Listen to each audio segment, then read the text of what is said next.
In this video, we're going to discuss 9 things about money you'll wish you learned sooner. Before starting, please do like the video and subscribe to this channel for future updates.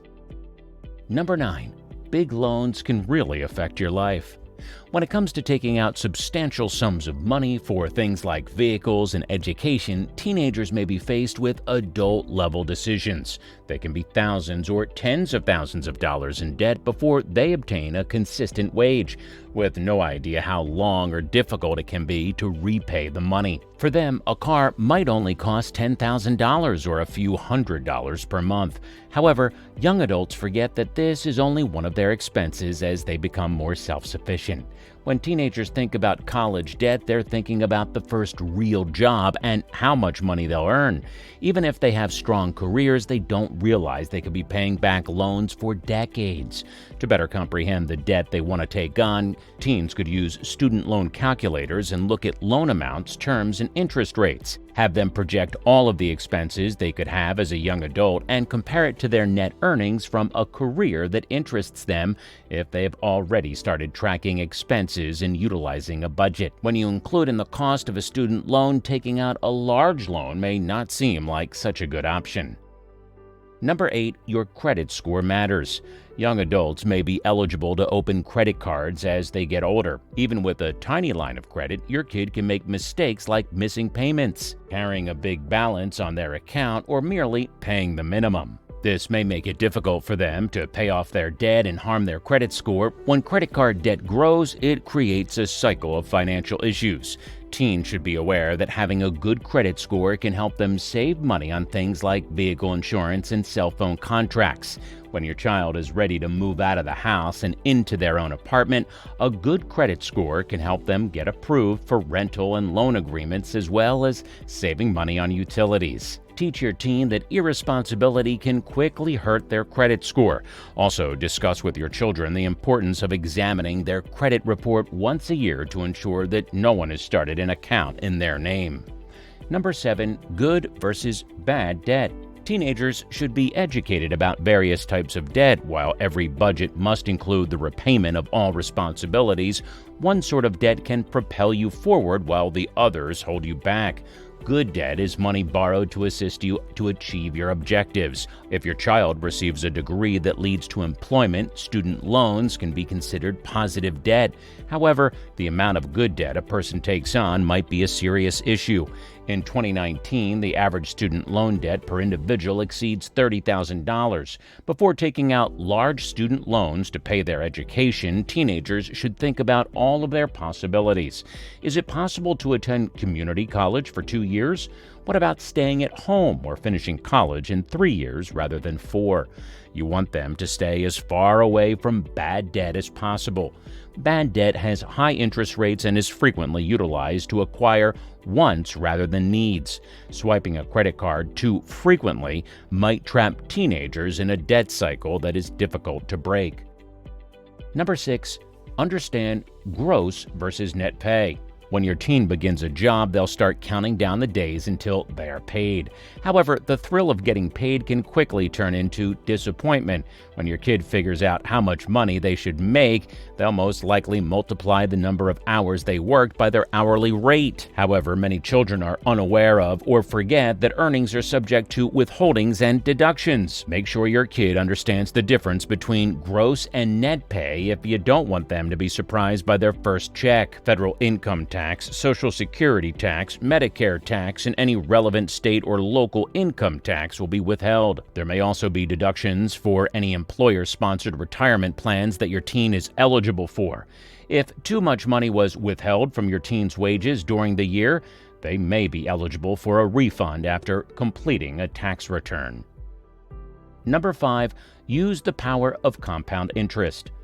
Your teen now understands the importance of saving money in a high-interest account. After all, money is something that all teenagers lust after. Why should they settle for a small amount of interest from a local bank when an internet bank allows them to make dollars? It's now time to demonstrate the power of compound interest to them. When they invest money and it begins to profit, they will continue to earn interest on top of interest.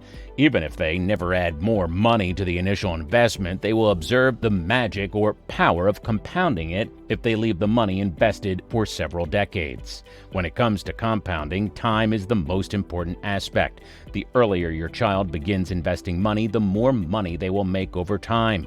If they don't believe you, use investor.gov's compound interest calculator to show them a graph of a $10,000 investment compounded monthly at 4% over 30 years.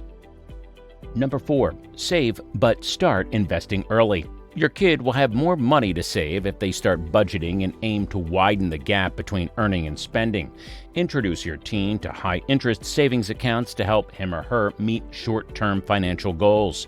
Teach children how to earn interest on small account balances, even if the interest isn't much. Savings accounts with an annual percentage yield APY of 1% and 2.0% are compared.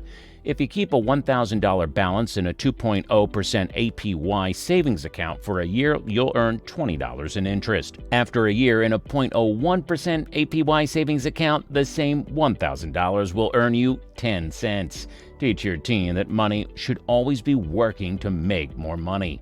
Teens should consider investing once they have saved some savings. Even if individuals deposit little sums, the longer the money is invested, the more wealth they will accumulate over time. Introduce your teen to basic investing terms and assist them in opening a brokerage account. You want them to utilize the set it and forget it investing method at this time, understanding that the money will be used for long-term goals in the far future. Number 3. Track expenses and start a budget. Whether your kid works, receives an allowance, or has money in an account from gifts, they should keep track of their spending and create a simple budget. When kids start tracking their spending, they are often astonished to find where the money goes.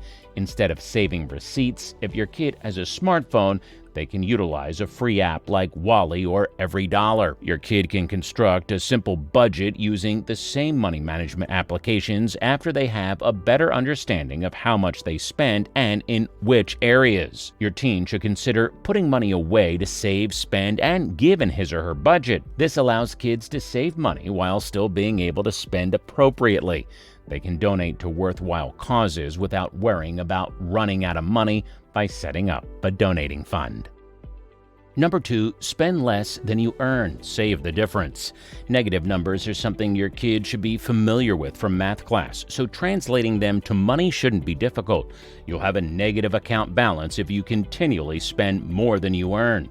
We must teach our children that if they spend every dollar that comes in, they'll never get ahead. You can pay your bills, avoid credit card debt, save for the things you desire, and even invest for your future if you spend less than you make. The goal is for you to widen the gap. The greater the gap between their earnings and their expenses, the faster their savings will grow.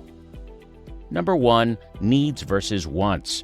Your teen may believe that they require the most up-to-date smartphone, video game, or even car. If you question why they believe it's necessary, be prepared for a well-thought-out answer. While your kid may have valid reasons for calling something a need, remain firm and provide examples when explaining the distinction between needs and wants. A smartphone is a need, but the most recent smartphone is a desire. They could miss playing with their buddies online if they don't have a new video game, but it's still a want, not a necessity. Your teen's ability to drive to school or job may benefit everyone, but in many circumstances, an extra automobile is desired rather than required. However, we don't want to deliver the message to our children that their desires are unimportant. They can open up a savings account, sometimes known as sinking funds, for their wants if they budget for their requirements and have an emergency reserve in case something unexpected happens. Delaying gratification by avoiding the impulse to buy items on the spur of the moment will help them avoid sliding into debt in the future.